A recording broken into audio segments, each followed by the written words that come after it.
حق ہے. یاد رکھ لیجیے ہر زمانے میں صحابہ کرام سے لے کر دور یعنی حاضر تک بھی اس قسم کی تفاسیر بیان کیے گئے جو قرآن کے ظاہر سے نہیں ٹکراتی. اب آئیے اللہ تعالیٰ نے تمہارے لیے چوپائے بنائے.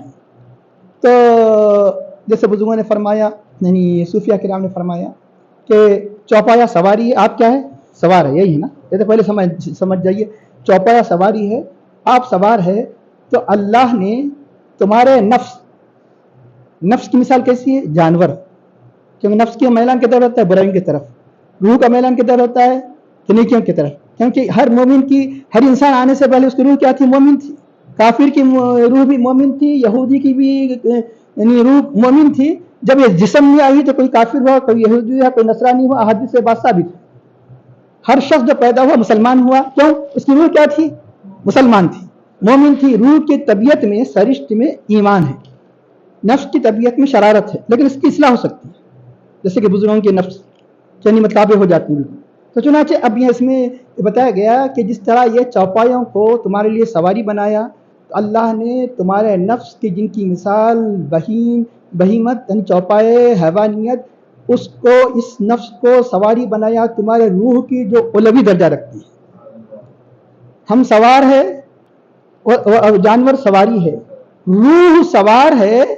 روح کیا ہے؟ سوار ہے. نفس کیا ہے؟ سواری ہے. نفس سواری ہے. اب سوار اور سواری کا فلسفہ سن لیجیے. اگر جب تک سواری آپ کے کنٹرول میں ہے تو آپ منزل مقصود کے پہنچیں گے. گھوڑا اگر سرکش ہو جائے تو کسی نہ کسی گڑھے میں گرا کے تمہیں ہلاک کر دے گا. اگر گھوڑا آپ پر مسلط ہو جائے تو آپ تباہ. آپ گھوڑے پر مسلط ہیں تو جہاں چاہے جائیے. جو جانور بگڑ جاتا ہے تو وہ جانور آپ کو کیا کر دیتا ہے؟ ہلاک کر دیتا ہے. جب تک روح آپ کی روح ہے، جب تک روح نفس پر غالب ہے تو آپ سیدھا راستے چل رہے ہیں معرفت. جب نفس غالب آ جاتا ہے، باغ ڈور کس کو دے دیتا ہے؟ جو کھاؤ چلتا بھائی، جو کھاؤ جو پیو چلتا بھائی، جو کرو چلتا. اگر یہ کہے تو اب کس کو آپ نے باغ ڈور دے دی؟ نفس کو باغ ڈور. نفس کو جب باغ ڈور دے دیے تو روح کیا ہو جائے گی؟ مغلوب ہو جائے گی. تو یعنی مطلب یہ کہ جو سوار ہے مغلوب ہو جائے گا. اب سواری اپنا جب باغ ڈور لے گئی تو آپ کو کہاں ڈالے گی؟ ہلاکت کے گڑھے میں ڈال دے گی. آخر میں تباہی گڑھے میں ڈال دے گی. تو اس لیے بتایا گیا کہ اب رہا یہ کہ جب سوار جیسے گھوڑے پہ جاتا ہے تو سواری کرنے کے لیے، شکار کرنے کے لیے، شکار کہتے ہیں جیسے عربی میں ہدف اور انگلش میں ایم کہتے ہیں. آپ کا ایم کیا ہونا چاہیے؟ خالی سواری اندر نہیں جا رہے تھے، پاگل بن کی علامت ہے. نہیں جا رہا ہوں بھائی. ارے کہاں جا رہے؟ جا رہا ہوں. پھر عقل مند آدمی کا ایک ہوتا ہے. ایم کیا ہے کہ اللہ نے یہ جو نفس کی سواری دیا ایک کس لیے؟ ایم ہے کہ معرفت حق کے راستے کو طے کرے. معرفت حق یہ ایم ہے، یہ ہدف ہے. اللہ تعالی کی معرفت، اللہ قرب ہدف ہے. اس ہدف کو چھوڑ کر ادھر ادھر ہے مطلب ہے کہ آپ بھول بھلیوں کو دیکھتے بیٹھ جائیں گے تو آپ پھر اپنے جا نہیں سکیں گے. دلی جا رہے ہیں، جانا ہے 2 دن کے اندر ہے، رستے میں ارے باغ اچھا دکھا رک گئے، وہاں وہ چمن اچھا دکھ گئے، نہر اچھا دکھ گئے تو آپ دلی نہیں پہنچ سکتے. 1 مہینہ لگ جاتا ہے. ایسے نہیں پھر ایک اپنے منزل مقصود کو نہیں پہنچ سکتے. تو یہ تمام بھول بھلیوں کو چھوڑ کر اپنے مقصود کو سامنے رکھے. یہ مقصد ہے. اب ایک اہم بات بتا دوں، اللہ کا انعام دیکھیے کہ اللہ تعالیٰ کا اب یہ سمجھ میں نہیں آ رہا. کیوں؟ جو چیز نعمت جب زیادہ مل جاتی ہے تو سمجھ میں نہیں آتا.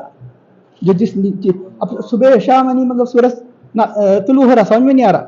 ورنہ باہر نکلتے الحمدللہ بولنا، باہر نکلتے الحمدللہ بولنا کہ جب سورج یعنی کی روشنی ختم ہو جائے، اگر خدا نہ خواستہ یعنی دن میں سورج نہ نکلے گا تو جب اس کی اہمیت معلوم ہو جائے گی.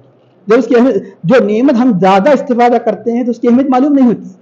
چوپا میں بیٹھے کیا بات ہے؟ ارے کیا بات نہیں کہ اللہ نے گھوڑے کو، اللہ نے اونٹ کو، اللہ نے بیل کو کیا تم سے بڑھ کے طاقت نہیں دی؟ تو اگر وہ سرکش ہو جائے تو تمہیں ہلاک نہ کرے. پھر کیسا مسخر ہوا؟ یہ اللہ تعالیٰ کے مسخر کرنے کی وجہ سے ہوا. اللہ تعالیٰ نے مسخر کیا تو مسخر ہوا، ورنہ کوئی جانور مسخر نہیں ہوتا. اب سن لیجیے فلسفہ، سن لیجیے. اللہ نے بعض کو طاقت دی، جرت نہیں دی. اللہ کا بڑا انعام ہے. اللہ نے بعض کو جرت دی، طاقت نہیں دی. جتنے جانور ہیں، اونٹ، گھوڑا وغیرہ، اللہ نے طاقت ضرور دی، بیل وغیرہ کو جرت نہیں دی. آپ کو تباہ کر سکتا، پھر بھی تباہ نہیں کرتا. حل میں چل رہا ہے، جہاں ملے جا رہا ہے، آ رہا ہے وغیرہ وغیرہ. اب مچھر کو اللہ نے جرت دی لیکن طاقت نہیں دی. طاقت دی تو رات صبح تک ہلاک ہو جاتی. اگر اس کو طاقت دی جاتی، اس کو بدل دیا جاتا، قوت دی جاتی تو اللہ نے اسے یعنی جرت ضرور دی. اچھے اچھے بڑے بڑے آدمی بھی، کتنا ہی بڑا فلاسفر ہو، کتنا ہی بڑا سائنٹسٹ ہو، سب دماغ میں دم کر دیتا ہے. تو لیکن ہے کہ اس کو طاقت نہیں دی. تو ایسے بہت سے حشرات اللہ وغیرہ ہے کہ جن کو ضرورت تو دیا گیا، اتنی ضرورت دی گئی کہ جانوروں کو ضرورت نہیں دی گئی. جن کو ضرورت دی گئی، طاقت بھی دی گئی، آپ کو مسخر نہیں کیا گیا آپ کی حفاظت کے لیے، انہیں درندے بنا دیا گیا، جنگل میں چھوڑ دیا گیا. جن کو ضرورت بھی ہے، چیتا شیر وغیرہ ضرورت بھی ہے، طاقت بھی ہے، وہ آپ کے کام کے نہیں بنائے گئے، انہیں درندہ بنا دیا گیا، ان کو مسخر نہیں کیا گیا. یہ اللہ کا انعام ہے. تو اللہ کے بے شمار انعامات میں سے انعام ہے. اس لیے سواری میں بیٹھنے کا کیا کرو، سبحان الذی سخر لنا ھذا وما كنا له مقرنین وانا الی ربنا لمنقلبون. کہ یعنی اس کی وہ ذات پاک ہے کہ جس نے ہمارے لیے سواری کو مسخر کیا. سبحان الذی سخر لنا ھذا وما كنا له مقرنین. ہم اس پہ قابو رکھنے والے نہیں تھے اگر اللہ تعالیٰ قابو عطا نہیں کرتا. وَإِنَّا إِلَىٰ رَبِّنَا لَمُنْقَلِبُونَ. ہم اپنے رب ہی کی طرف پلٹنے والے ہیں. اب بولیں گے کہ اب تو ہم نہ تو گھوڑوں پہ سوار ہو رہے ہیں، اونٹ پہ سوار ہو رہے ہیں. ٹھیک، آپ نہیں ہو رہے، دنیا کی بعض قومیں تو سوار ہو رہی ہے. آپ ٹھیک ہے بیٹری پہ سوار ہو، کار میں سوار ہو. یہ بتاؤ اگر پیٹرول کے اندر یہ کیفیت چلانے کی کس نے پیدا کی؟ یہ جو وائروں میں جو طاقت کس نے پیدا کی؟ جس طرح جانوں کو مسخر کیا. کہ مطلب یہ کہ آج سے یعنی ہزاروں سال آدمی نہیں کر سکا. اللہ نے کتنی بڑی اس زمانے کی، اس لیے اس زمانے والے تو بڑھ کے ہمیں اللہ کا شکر ادا کرنا. اس لیے زمانے والے تو پہلے زمانے سے بڑھ کر کتنی سہولتیں زمانے والے کو دی گئی. کسی زمانے والے کو بائک نہیں دی گئی، کسی زمانے والے کو ٹرین نہیں دیا گیا، جہاز نہیں دیا گیا، کسی زمانے والے کو یہ سہولتیں نہیں دی گئی. ہم تو قدم قدم پہ الحمدللہ کہیں، ہم تو قدم قدم پہ اللہ کا شکر ادا کریں، ہم تو قدم قدم پر اس کا شکر نہیں کہ نمازیں ادا کریں.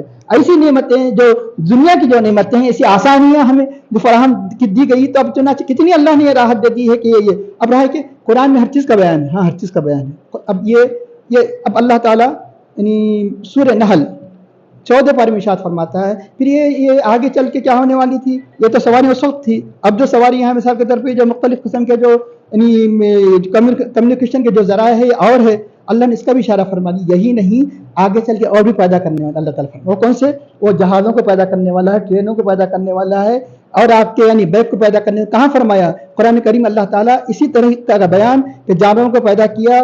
اللہ نے فرمایا کہ وَلَكُمْ فِيهَا جَمَالٌ حِينَ لِتَرْكَبُوهَا زِينَةً وَيَخْلُقُ مَا لَا تَعْلَمُونَ. جانوروں کا ذکر کر کے وَالْأَنْعَامَ خَلَقَهَا لَكُمْ فِيهَا دِفْءٌ وَمَنَافِعُ وَمِنْهَا تَأْكُلُونَ. اس کا اللہ تعالیٰ آگے چل کے فرماتا ہے یہی نہیں وَيَخْلُقُ مَا لَا تَعْلَمُونَ. اللہ تعالیٰ ان سواریوں کو پیدا کرے گا جو تم نہیں جانتے. وہ عرب نہیں جانتے تھے، آگے چل کے یہ سواریاں پیدا ہونے والی اللہ نے پہلی بیان فرما دی. یہ تو صرف جانور ہی نہیں، آگے چل کے اللہ تعالیٰ وہ بھی پیدا کرے گا جو تم نہیں جانتے. اس وقت لوگ نہیں سمجھ سکتے تھے کہ آخر وہ کیا چیز ہے، کہ اللہ کے اولیاء سمجھتے تھے، اللہ کے مقرب بندے کہ ایسی ایسی چیزیں ہونے والی ہے. لیکن یہ کہ عام لوگ نہیں سمجھ سکتے تھے کہ جو اس زمانے کا آدمی سمجھ رہا ہے کہ وہ کیا چیز ہے جو اللہ نے پیدا کی. آپ دیکھ رہے ہیں صبح شام. اسی طرح قرآن کریم میں ہر چیز کا اللہ نے روشن بیان فرمایا. اس کا ارشاد ہوتا ہے کہ وَيُرِيكُمْ آیَاتِهِ. یہ ساری نشانیاں بیان کر کے یہ تو کشتیوں کا ذکر بھی ہو گیا اس میں. وَيُرِيكُمْ آیَاتِهِ. اللہ تم کو اپنی نشانیاں بتاتا ہے. فَأَيَّ آیَاتِ اللَّهِ تُنْکِرُونَ. اللہ کی تم کس نشانی کا تم انکار کرو گے؟ اللہ اپنی ساری نشانیاں آپ سنتے آ رہے ہیں مسلسل، یعنی یہ تیسرا رکوع ہے نشانیوں کو. آخر تم اللہ کی کس نشانی؟ ایمان لانے کے لیے یہی اتنی نشانیاں کافی ہیں. اتنی ہی ایمان. اگر جو حد درمی پر اتر جائے تو اگر چاند کے 2 ٹکڑے بھی کر دے، سورج کو بھی پلٹا دے تو پھر بھی ماننے والا نہیں ہے. تو اللہ تعالیٰ یہ ساری نشانیاں، ایک تو آفاق میں جیسے سے پہلے بتایا گیا، ہوریزن میں یہ آسمان و زمین کے اندر بنائے گئے، ایک انفس میں خود اپنی ذاتوں میں اللہ نے بے شمار نشانیاں پیدا فرمایا ہے. آخر کس اللہ کی کس نشانیاں کا تم انکار کرو گے؟ ایک اہم بات میں آپ کے سامنے عرض کر دوں کہ جو نشانیوں کی بات آ گئی تو سمجھ لیجیے، سن لیجیے کہ نشانی کا مطلب ہے کہ یعنی عام طور پہ قرآن کریم میں معجزات وغیرہ کو نشانی کہا گیا. اللہ نے بے شمار انبیاء کے معجزات تمہیں بتایا. آخر تم کس نشانی کا انکار کرتے ہیں؟ معجزات کے علاوہ جو ہمیشہ کے لیے جو نشانیاں ہیں، کون سی نشانیاں؟ یہ آسمان و زمین کی نشانیاں بھی، جو نشانیاں بیان کی گئی یہ نشانیاں بھی ہے. آخر کس نشانی کا انکار کرتے ہو؟ ان ساری چیزوں میں سب سے عظیم نشانی کون سی ہے؟ آیت اللہ کون سی ہے؟ سب سے عظیم نشانی ہے انبیاء ہے، اس کے اولیاء ہے. سب سے عظیم نشانی ہے. کیوں؟ اس لیے کہ یہ جتنی نشانیاں ہیں، صفا مروہ نشانیاں ہیں، منی نشانیاں ہیں، من یعظم شعائر اللہ، یہ اللہ کے اولیاء انبیاء نشانی گر ہے، جس کو چاہے نشانی بنا دے. جب ان سے منسوب ہو جاتا ہے صفا مروہ کوئی بزرگ کا نام نہیں، صفا مروہ کسی ولی کا نام نہیں، صفا مروہ کسی فرشتے کا نام نہیں، کہ صفا مروہ کو اللہ نے نشانی فرمایا ومن یعظم شعائر اللہ ان الصفا والمروہ